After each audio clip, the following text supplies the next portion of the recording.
ดอกเด้คนล่าเรียวตะพังคนล่าได้ต้องฟังตอนนี้กำลังนั่งคล้องขาถามสาวสนใจว่าสั่นโศกเศร้างอมเงากินเหล้าไปกินเบียร์ไปกับบ่มีครูกินกวางแบบโศกเศร้าเอาเด้อพี่น้องเด้อนี่มาเด้อมาทางนี่เด้อว่าสั่นอยู่แบบเดียวได้เงาหงอยเอาจนนบเอาพุ่นได้แล้วก็นั่งก่อนโอ้ยเจ้าไหนกระหายได้ปะเนี่ยไอ้เอื้องจะว่าอะไรเจ้าไหนกระหายได้นี่แล้วโศกเศร้าโอ้ยอายคนบ่ได้หายแล้วเบาแล้วก็ได้มาได้หายแล้วจอกหากูเบาแต่แท้เด้อพี่น้องเราโสดอีดีบ่ได้เบาดิน10 ปีเนี่ยบ่ได้ดึงเขากินดีพี่จะไปหา10 ปีเดือนหนึ่งเขากินเองพี่น้องเอ้ยมาเด้อผู้ใดอยากมาอยู่ไก่ข่อยเด้อเบาอีดีเราอยู่กันอันคางไก่แล้วกินแต่เบียร์หากูมาสอกอาหารการกินแนวสันมีลูกติดแห้งมีลูกติดแห้งดีเดี๋ยวนี้เห็นบ่พวงมีการสบายดีพี่น้องสวัสดีพ่อ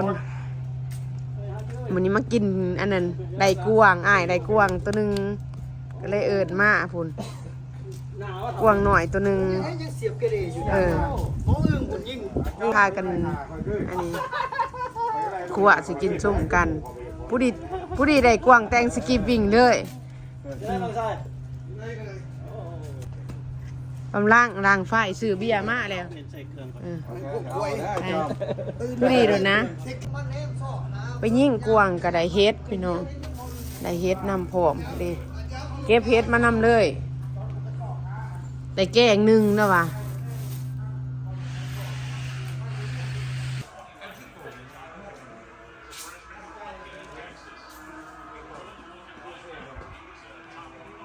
พักกระเหี่ยวแห้งเมื่อไรทั้งดังอากาศที่เย็นๆอยู่มันนี้ก็ได้แม่เอาไปใช้ได้แล้ว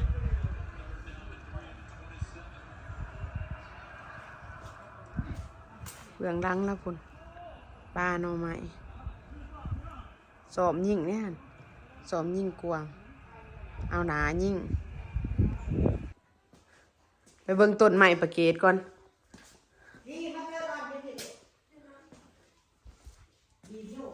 สิได้จะว่าโอ้ต้นใหม่ประเกตตอนนั้นงามอยู่เป็นยังดอกมือเดียวบ่เอาเขาก็ได้โอ้มือหนาวๆหันตะบ่เรียบร้อยต้นใหม่ขอยานอยู่ตัวนี้ยานหากบวมอยู่บางเทื่อบ่เรือยังเลยบ่เรือยังเด้อโจสิซอยประเกตเฮ็ดยังฮะเอ้ามันก็ว่าเจ็บเจ็บได้ถ้าโจเด่นเอ้ยแต่โจเดินมาหวานประเกตยามใดนี่มีความสุขโจเดินจะมายังดุ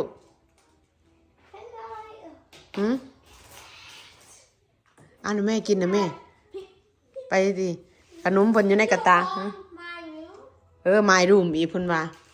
ไปสิออกไปนอกก่อนมื้อนี้พี่ใบคูเบิดแถวนี้ไว้อันนั้นเข้าไปโลดดุสิไปกินข้าวอยู่เนาะกินปิ้งกวาง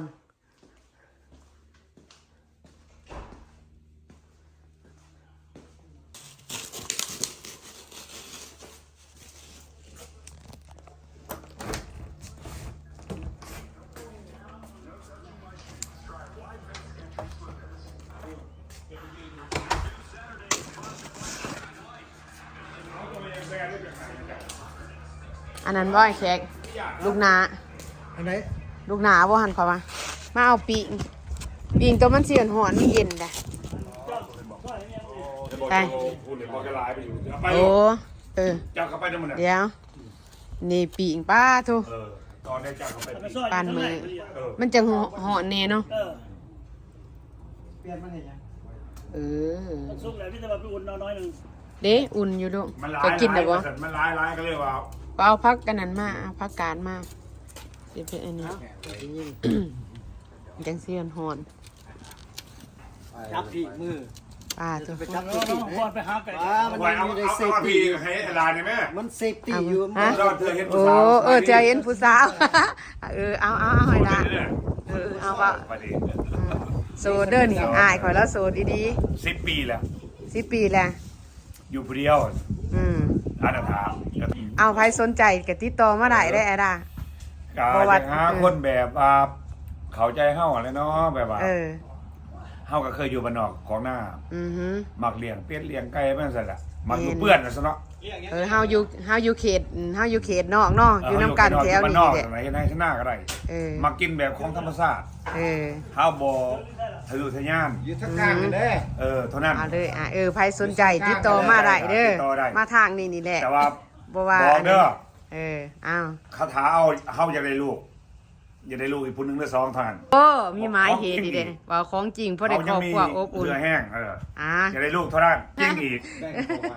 เธอบอกขอโทษโอเคบัดนี้ เอาขอบใจเด้ออายเด้อใครสนใจติดต่ออายได้ว่าซั่นเพราะว่าเราโสดอายเราเป็นคนลาวเพราะว่าขอบใจได้หลาย ขอบใจ ปุ๊บอันนั้นลุงยืนมันสิไปยิงบ่ละมักอันนั้นเลี้ยงเป็ดเลี้ยงไก่อยู่ตามแบบภาษาบ้านเฮาหั่นเด้อันนี้สิเอาไปปิ้งเอาไปกินพี่น้องได้สิอันนึงได้สิเอาเขาไปกินอยู่ในนี่ ขอบใจได้อซะหน่อย ขอบใจอายคือกันเด้อสันเด้อ ของแท้เขาบอกไป แมนทายให้พี่ให้น้องเบิงใครสนใจเราติดต่อได้แล้วว่าเราโสดดีๆบ่ได้แม่นเบาดินได้พี่น้องบ่ว่า โอ้โหข่อยเนาะ แมนเพื่อนขางกัน คนไทยคนลาวอีหยังก็เอาเด้อ มันจะเป็นตึกกลางมาเลื่อนชก มา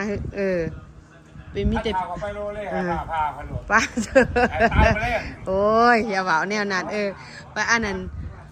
ลาวไต่เฮาคือกันนั่นแหละพี่น้องฮักแพงกันอยู่ไกลกันก็ได้ว่าอันนั้นมากินกวางเพิ่นไปยิงกวางนั่นแหละเอิ้นมาสู่กันกินบ้านไก่เคียงบ้านที่ว่ามามื้อก่อนนั่นแหละบ้านเกีดไอ้แขกเฮาอยู่ไก่กันกะไหลอิหยังกะมาซุ่มกันกินกันเสียว่าสันซาเนาะนี่ข้างๆนี่ก็เป็นด้านต่างประเทศเพิ่นอันนี้สิเขาไปไหนสิเอาไปปิ้งเขาไปกินอยู่ในเรือนแล้วเคียงจากอยู่นอกคุณว่าเลยไปเอาเคียงตัวนั้นสิโซ่อันนี้ก่อน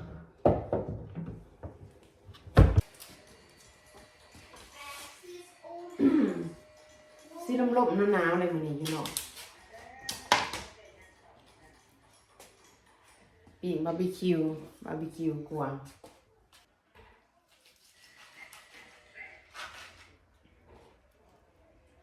แต่สิไปอีกก็ค่ำแน่นอนเวลาผ่านไปไว้แป๊บเดียวปล่อยซ้ำหนึ่งไปเอาเจลกันมันกินอันนี้ก็เจลเพียกวง Turkey. เทอร์กี้จังไดเดียนี่ดิเทอร์กี้ลืมไป He killed a deer. He killed a deer. ผมอันนั้นสินไก่สินอัน He catch the deer. อีกาเทียโจมันเรียนเสยบอเวนดูไก่ง่วงมาเด้อพี่น้องกินข้าวน้ำกันเด้อตั้นแจวเพีย ไปจับของตู้แขก เรือตัว แอนเทนาทีวีได้ถูกเจ้าหน้าที่จะเบิ่ง ประเดี๋ยวก็ร้านก็เอากันอยู่โฆษณา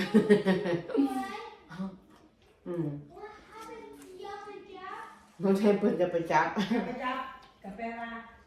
don't touch because the antenna is for TV if you move the antenna you cannot watch TV because TV needs the ปิ้งบาร์บีคิวปิ้งใส่เกลือใส่กระนัว No signal. บริใส่หยังหลายกับแสบหอมขนาดว่าหาเมียให้แน่ไปสนใจทักขามาหลายเด้อพี่น้อง I was. อยากได้เมียไอ้ดีข้าวตัวข้าวต้มมาแล้วว่าสั่ง2-3 คนใส่โสดอยู่ข้างบ้านเล่าวไต่เฮาแต่อยากได้เมีย จะได้มีคุ้มครอง เราจะซื้อบ่กล้าเอาดอกได้เนี่ย อยากเพิ่นมาไปหาอาลงให้ในเด้อว่าซั่นอืม I am intelligent. Yes, you are. ที่น่ะเอา Okay, so my name. Okay. แก้วเพียกวางพี่น้องเป็นคักเซอร์ หากินอย่างเลย หากินหยังสรุปคน ของธรรมศาสตร์ จะใส่บีน้ำบ่ บ่มี โอ้ จะเปลี่ยน ผมดำๆพุ่นอีก จะเปลี่ยน จะเปลี่ยนเอง จังว่าไผมีขายบีกสิสั่งเขา โอ้ มีแต่กินกับกินมีแต่ก้อยกับลาบมีแต่ก้อยกับลาบไม่หันหลังนี่ มีแต่ก่อยกับลาบกับต้มกับอีมีแต่อยู่พ่อปานนั้นเนาะตอนป้าก็ว่าก่อยป้า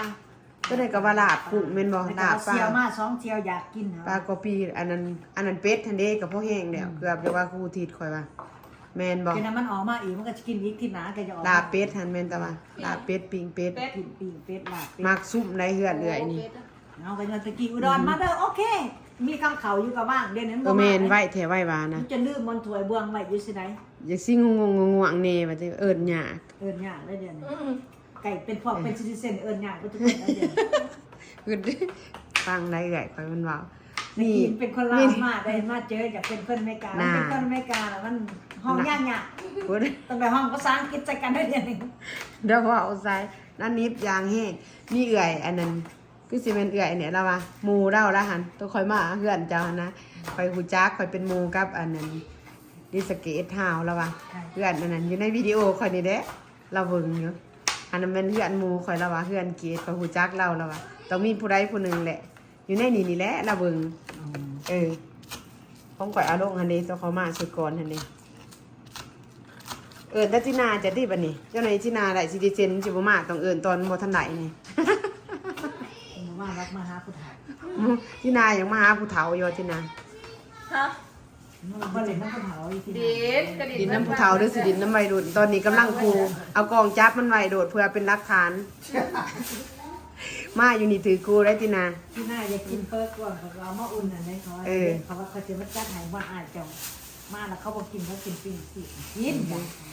สิกินเฟอได้บัดนี้ออกจากปิ้งออกจากอันนั้นน่ะสิเปลี่ยนเป็นเฟออยู่ไปอยู่มา มีครบบ้านเลย มีครบทุกอย่างเกียมพร้อมหมดกินเฟอก็ได้กินเฟอเบิ่ง2คนเพิ่นน่ะคือเอิ้นดีแท้ว่ามันเป็นจังได You want to dance? โอ้ยเพิ่นสิแดน You want to dance? แดนสติเอาแดนสั่นเอาแดนเอานี่มันจะม่วนคักพุ่น You want to dance? เขาสิเฮ็ดอันนั้นเดี๋ยวนี้มานี่ อันนี้ เดี๋ยว สิ นี้ เนี่ย วางสันผู้บ่าวมีการเสียรับเลือดให้กิน โอ้สิโต บ่ทันแล้ว ย่างทานสิแล้วก่อนฮะ โมจะสมาด้วย ฮะ โมจะสมา ไปทายโฮบก็ได้ โอเคดี ว่าผู้ดีมักเรามีเมียอยู่แต่ว่าได้ลูกได้เมียเขาก็โทรเฮาก็สโลว์ดาวน์นะเขาไม่ให้เขากินเลยเนาะ เอ เออ ตอนนี้ยังโสดเนาะคันสิว่าน้อยนะเนาะ คาถาเขามีเขาก็ต้องพักควมเขาก็ต้องระมัดระวังมันมาแหละ แมนคนมีครอบมีครัวเนาะ แมนโอ้ย เมื่อไรจะมาก แก้ว ไป เปีย แตก โมเมนกิน นี่เราเลือดกว้างนี่นี่ นี่ เลือกให้กินอย่าบอกเขาว่าเป็นเบิร์ดเป็นเบิร์ดของกินน่ะนะ เอาพักนี่ข้าวเหนียว แต่ว่า สิขาดบ่ได้กินกับ ถ้าเรื่องแซ่บเขาก็บ่ฮู้ แมน ถ้าเมียเฮ็ดแซ่บเฮาก็ให้เขาเฮ็ด เอ แต่ว่าเขาเฮ็ดเป็นเบิร์ด เออเดือนแสบบ่ฮู้โอ้ไปล้างผักกาดมาใส่นี่ก่อน เอาเท่านั้นบ่ต้อง ผั มาก หลาก าย ดมานะ เจ้าเขาโอ้ยอายเนี่ยเว้าหลายเขาเอาแล้วเดี๋ยว เขาบอกว่าหรอกเอาเบาร้ายกับมากม่วนนอนดิ แม่น เออ ๆเท่านั้นแหละเขา มีแต่พี่แต่น้องเนาะ เล่นไพ่กันได้ ฮะนี่วะนี่เป็น YouTube ลูก เล่นอะไร YouTube อัน2 ล้านนี่แหละ เล่นไพ่ได้ผู้สาว ผู้สาวบอกว่าทั่วโลกเลยกำลังติดต่อให้อ้ายนี่แหละพ่วมแล้วเขาเห็นก็เสียนี่มาหรอกเนาะ ขันมา เออ เขาบ่มากันแล้ว ตามใจตามอันนี้ว่าซั่นซะ คมใจกันเนาะ บ่ได้คมใจกันเห็น เดี๋ เด้ ย อ บ่มีเด้อพี่น้อง มีแต่พอได้กินโอ้ยรีบโอ้ โอ้ Yes, sir. มาแต่ยิงกวางน้ำกัน Eh, เฮ้ยแท็กเอาไหนแม่ one day man we gotta do it my friend นะ he good man ไปแล้วไปยิงกวางน้ำกัน แล้วก็มากินน้ำกัน โอ้ไก่ไส้สิมา จอยมากแวะซื้อเบียร์ โอ้โอเคโอเค เขาแวะซื้อเบียร์จนเขา เดี๋ยวสิไปล้างผักกาดก่อนซะนะ ผู้นี้นะ เวลาขั้นมักเลยผู้นี้มักตีไก่แล้วขั้นมักตีไก่แล้วผู้นี้ทุกบ้าน มักตีไก่อันนี้เป็นลูกนะเบาลินเนาะพี่น้องเบาหยอกเด้อพี่น้องเด้อ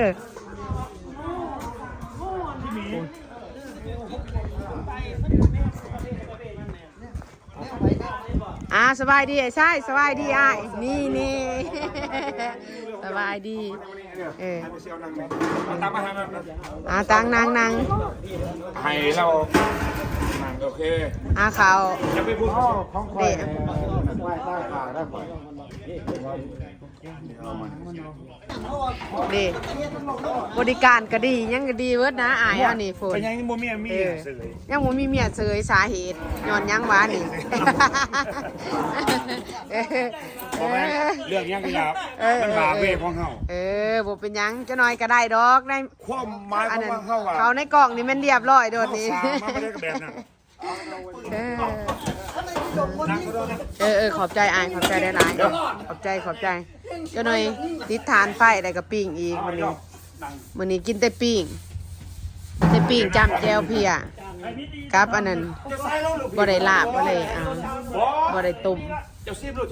ซีบได้จัดการนิดนึงเจ้าหู้ที่มือของเฮ็ดนะจะเฮ็ดลูก ได้เลยพอใส่แล้วใส่น้ำปลาใจเต้นบ่ปลาขั้นน้ำปลามันเหม็น มาแดกกันมาเข่ากันเลย มันบุกเขากัน เดี๋ยวนี้ให้สะดอนเด้อเราหาให้ฝ่ายแสดงว่าให้เราเป็นเนี่ยนะเป็นประตูก็ได้ เป็นไปตู้บ่ติดต่อเมียให้ขอบใจอยู่ดีมีแฮงเด้อหลาเด้อขอบใจได้หลาย ส่งให้มันเนาะเข้าใจซะ เอาไผเกต บ่ไผดิ น้องสาวเหรอพี่โก้ฝ่ายบ่ นี่ฝ่ายบ่ ยิบยังคายเนอะ แม่นทำผู ฝากเงินค่าดองของพวกเรานั่งกินซุ่มกันกินซุ่มกวางพี่น้องโซกันไปดินมวนซืน นี่ว่าละ มันไปกัน ดาวเพย์เมนต์ก็ได้ ดาวเพย์เมนต์จ่ายก่อน กระมวลได้เลยทุกทิศ 5,000นี่ดาวเพย์เมนต์เดือน500 ดาวให้แม่หยัง เอาน้องนั่งดอนนี่ เดี๋ยวเอาพอมา เราสิเป็นสาวแก่ เงินเดือนซีรถเอาเลย อันนั้น เดือนนึง500ครบ5,000น่ะจังได้ นาน เดี๋ยวเฮ็ดเวลาอย่าเป็นวันแท้ มาเอาเซ็นสัญญามาเซ็น ก็เลยมีไอ้ดาวเพย์เมนต์ก่อนเสื่องกวางยังเป็นคนแท็กแล้ว สุดอันนี้มันมีเนาะ เจ้าบ้านเจ้าเมืองเด้อ ไปแล้วก็สิรับเงินก่อน เอามาเฝ้ากันผู้ใหญ่ เดือน บ้า นึ น ง500 ไอ้เสียใส่เพิ่งสิช่วยก็บอก ซอยกันเด้อกัน มื้ออื่นนี่สิล่มกวางให้ตัวนึง ไม่ใช่ลมจะใส่ล่ะ เกตเป็นผู้ ก็ล่มทุก เกตเป็นสถานที่เกตเป็นสถานที่งานดองให้อาจจะสิเพย์เมนต์ก่อนบ่แม่นจ่ายเขามาทางเอื้อยข่อยพี่เดือนละ500 ว่าจะสมมุติเอาเมืองลาวน่ะเขาให้ว่าง5,000 บาทเดียวได้ yes ปั้นนั่นเหรอ จะบ่ได้ยินบ่ไอ้อันนั้นน่ะไอ้ไร่ว่าจังได๋5,000น่ะมันมีความหมายหั่น เดี๋ยวนี้ ไอ้ไร่บอกเกี่ยวไว้ไหน ขอบริหินนั่นแหละบอก บ่เดืองเงินมันประจัก หูหนวก ไอ้ไร่บอก5,000แซ่บบ่ได้ แล้วบอกนะ ข่อยจังให้เจ้าดาวให้แม่ คอยถามว่าเราเคยเห็นมาแล้วเพราะเราคือเบาได้ อ้าวเราเอามาตั้งแต่1,900เท่านั้น40 ปีเราเอา แต่มาหลายปีเด้ เชื้อแล้วหลาย อันนี้หันจ่ายก่อนไหนเนาะบ่จ่าย โอเคขนมว่ามีเงินดาวเขาจะไปบวชจบขอโทษเด้อผู้ที่ว่าจะได้ดาวยังบ่ได้แล้วผู้นี้จะไปบวช สิไปบวชได้ล่ะจะไปบวชได้มีแต่ว่าพานเนี่ยพานได้ล่ะเทพอันนี้ได้พานเสื้อ จะไปบวช บวชเด้ออ้ายบ่มีเงิน บ่ยอมเอาแล้วไปบวชลองกินก่อนแล้วสิป่าตามบางที มันมีแต่เรา ใช่เอาไอ้ล่ะแล้ว ข้า ก็ ว มี หากินตับก็เครียดได้ เที่ยงอีก แม่บ่ล่ะ อยากกินตับ ตับกวางแสบได้ บักหากินตับมันเครียดได้สิเครียดนะเขาเองกินตับ โอเคจะมีปัญญาเอาโหลด แล้วก็โอ้บักหาหลายกินตับเขาว่า ค่อยกิน กินตับกวางมันนี่ นี่ฮะกินตับมันเครียดเลยนะภาษาลาวนี่ฮะกินตับ เอาเลยจัดการเลยเอาเลยแซ่บสิ้นแม่ที่หน้า แมน สลัดยันก็มี เดพักสลัดผักกาดเอาผสมผสานเอาเลยแต่ว่ามันมีอันนั้นดีได้เกดได้ป่ะ ที่หน้าเขาจะยางจะดานหน่อยนึงหวาน เอาเบิ่งลองสิมึงสินาแซ่บบ่อันโตว่าแซ่บเอ้ยจังสิกินน้ำ โอ้ยหวาน ถ้าจะ เอาผักกาดเอาไปใส่มองข้าวปลากับแสบไปหน่อย หัวให้ตัวแกงทินเนี่ยว่าจะโจ๊กดิลองเบิ่ง เบิ่งสินะ เอามาเนี่ย เป็นตาแซ่บแล้วแหละ ลืมเด้อ มันสิหวานสิแซ่บแล้ว ถ้าจะลืมมันสิแซ่บ คอยย มันสินิ่ม ำนิ่มมันบ่เป็นจังได๋ นั่นบอก นะ นิ่มเอาเบียร์ใส่บัดนี้เบียร์หุ่นได้ว่า เสียใช่โน่มึงอีกมาดิมา มือไปใส่บัดนี้ กูจะซอยให้มึงมาดิ มันได้กินตับส่วนเลยร้านนี้ก่อน ใหญ่ อยากกูอยาก นี่ เดี๋ยวกันมา พากันกินส้มตับกวางแซ่บ มึงห่อมาดิ เอ้ยบอกร้านคอยมันว่าโอ้ยอย่ามามันจะกิน อยากกินจะบอกจะบอกเหมือนมันบอกว่ามาไปกันเกอร์ว่าจิ๊กจี้นะ ตัวใหญ่ แต่ยังโมโหร้านเขามันกินมันอยากแล้ว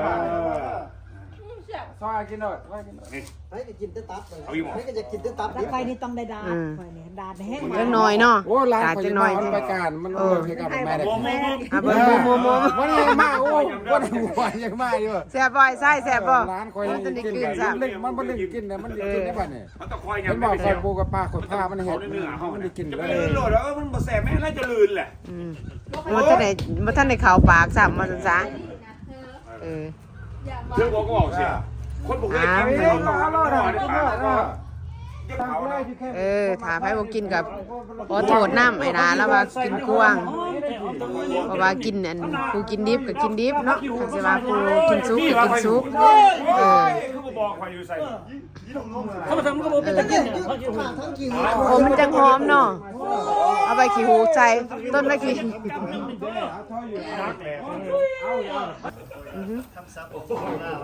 ใส่หัวนั่ง ไปที่นากินไหมที่นา เห็นป่ะ กินไหม ลูกพี่เขา ๆเลย ใส่หัวหาเงินเนี่ย บ้านเอาบ้าน ของแข่นะครับของเรื่องอะนะ รสชาติบ้าน ทายมันเดียวกันนี่เลยกูต้องทายมาคอยทายคุณนะคุณนะ เดี๋ยวเขากินว่าบ้าน